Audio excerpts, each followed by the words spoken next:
بسم اللہ الرحمن الرحیم۔ چھٹا سبق ہے مفرد اور مرکب کے بیان میں۔ مفرد وہ لفظ ہے کہ اس کی جز سے اس کے معنی کی جز پر دلالت کا ارادہ نہ کیا گیا ہو، اور مرکب وہ لفظ ہے کہ اس کی جز سے اس کے معنی کی جز پر دلالت کا ارادہ کیا گیا ہو۔ مفرد وہ لفظ ہے کہ اس کی جز سے اس کے معنی کی جز پر دلالت کا ارادہ نہ کیا گیا ہو، اور مرکب وہ لفظ ہے کہ اس کی جز سے اس کے معنی کی جز پر دلالت کا ارادہ کیا گیا ہو۔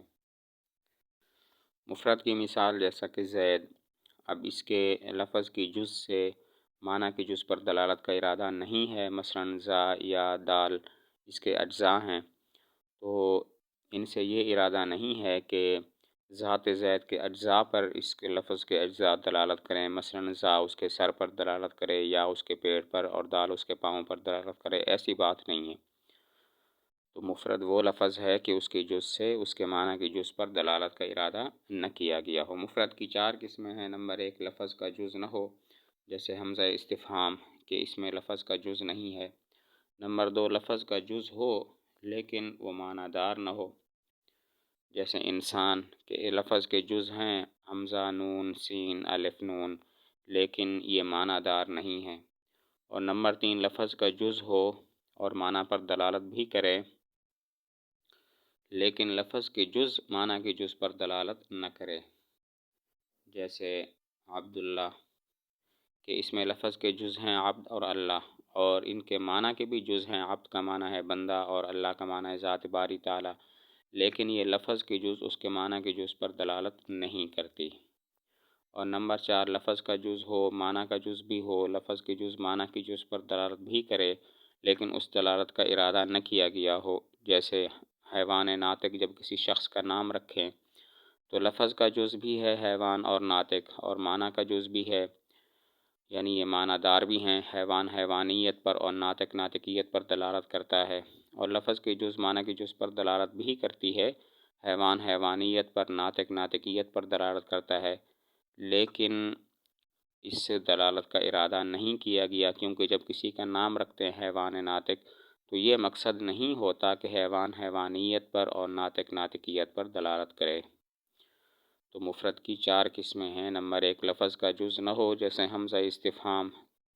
کہ اس میں لفظ کا جز نہیں ہے، اور نمبر 2، لفظ کا جز ہو لیکن معنی دار نہ ہو، جیسے انسان، حمزہ، نون، سین، الف، نون یہ لفظ کے اجزاء ہیں لیکن ان کا کوئی معنی نہیں ہے۔ اور نمبر 3، لفظ کا جز ہو، معنی دار بھی ہو، لیکن لفظ کے جز معنی کی جز پر دلالت نہ کرے، جیسے عبداللہ جب کسی کا علم ہو تو اس میں لفظ کا جز ہے عبد اور اللہ، اور ان کا معنی بھی ہے،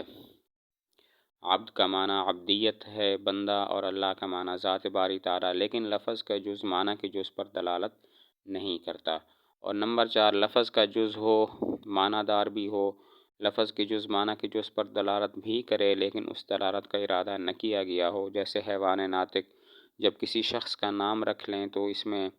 لفظ کا جز بھی ہے حیوان اور ناطق، اور معنی دار بھی ہے، اور لفظ کی جز معنی کی جز پر دلالت بھی کرتی ہے کہ حیوان حیوانیت پر اور ناطق ناطقیت پر دلالت کرتا ہے، لیکن اس دلالت کا ارادہ نہیں ہوتا، کیونکہ جب کسی کا نام حیوان ناطق رکھیں تو یہ مقصد نہیں ہوتا کہ حیوان حیوانیت پر اور ناطق ناطقیت پر دلالت کرے۔ اور مرکب وہ ہے کہ جس کے جز سے اس کے معنی کی جز پر دلالت کا ارادہ کیا گیا ہو، جیسے زید قائم، اس میں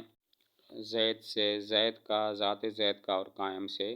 معنی قائم کا ارادہ کیا گیا ہے، تو مرکب وہ ہوا کہ لفظ کی جز سے اس کے معنی کی جز پر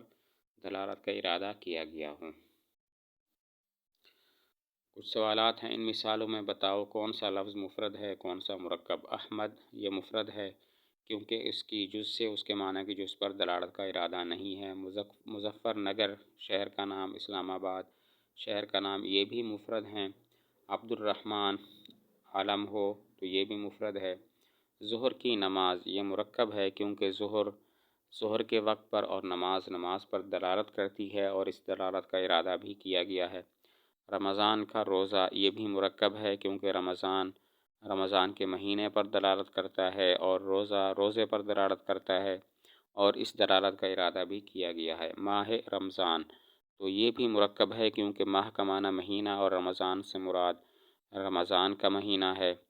تو یہاں پر بھی لفظ کے جو صحیح معنی کی جو اس پر دلالت کا ارادہ کیا گیا ہے۔ جامع مسجد یہ بھی مرکب ہے کیونکہ جامع اس کے جامع ہونے پر اور مسجد اس کی جائے نماز ہونے پر دلالت کرتا ہے، تو اس دلالت کا ارادہ بھی کیا گیا ہے، اسی وجہ سے یہ مرکب ہے۔ دہلی کی جامع مسجد اللہ کا گھر ہے، یہ بھی مرکب ہے کیونکہ دہلی کی جامع مسجد اپنے معنی پر اور اللہ کا گھر ہے، یہ اپنے معنی پر دلالت کرتا ہے اور اس دلالت کا ارادہ بھی کیا گیا ہے۔